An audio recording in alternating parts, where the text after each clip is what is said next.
Tuesday night work முடிச்சுட்டு வீட்டுக்கு வந்தாச்சு. வந்த உடனே ரொம்ப டயர்டாக தான் இருந்தது. வீடை பார்த்தா அதுக்கு மேலே பிள்ளைங்க ஃபுல்லாமே களைச்சி போட்டிருந்தாங்க. வந்த உடனே சரி ஒர்க்கை ஸ்டார்ட் பண்ணிடலாம் அப்படின்னு சொல்லிட்டு என்னோடய டிஃபன் பாக்ஸ் எல்லாமே விளக்க போட்டுருவோம் அப்படின்னு சொல்லிட்டு எல்லாத்தையுமே எடுத்து வச்சாச்சு. 2 டேஸாக நம்ம வீடியோ எடுக்க முடியல. ஏன்னா 2 பொண்ணுங்களுக்குமே உடம்பு சரியில்லை. அதனால் வீடியோவே எடுக்கவும் முடியலை, எதுவும் பண்ண முடியலை. வந்தோடனே துளியெல்லாம் களைஞ்சிருந்தது.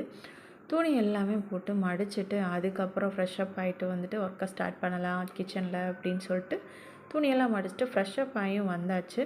அதுக்கப்புறம் பாத்திரம்லாம் கிடந்தது, அது ஃபுல்லாமே தேய்ச்சிடலாம் அப்படின்னு சொல்லிட்டு இன்றைக்கி சமையல் ஒர்க்கு என்னென்னா, இன்றைக்கி வெறும் சாப்பாடு மட்டும்தான். என் ஹஸ்பண்ட் காய் வாங்க போயிருக்காங்க. அந்த காயெல்லாம் எடுத்து வைக்கணும் அப்படின்றதுக்காண்டி காலையில் வச்ச குழம்பு மீந்து போனது, அந்த குழம்பவே வச்சு முடிச்சுக்கலாம் அப்படின்றதுக்காண்டி குக்கரில் மட்டும் சாதம் வச்சுட்டேன். சாதம் வச்சு வெந்துட்டுருக்கப்பே என் வீட்டுக்காரும் வந்துட்டார். காயெல்லாம் வாங்கிட்டு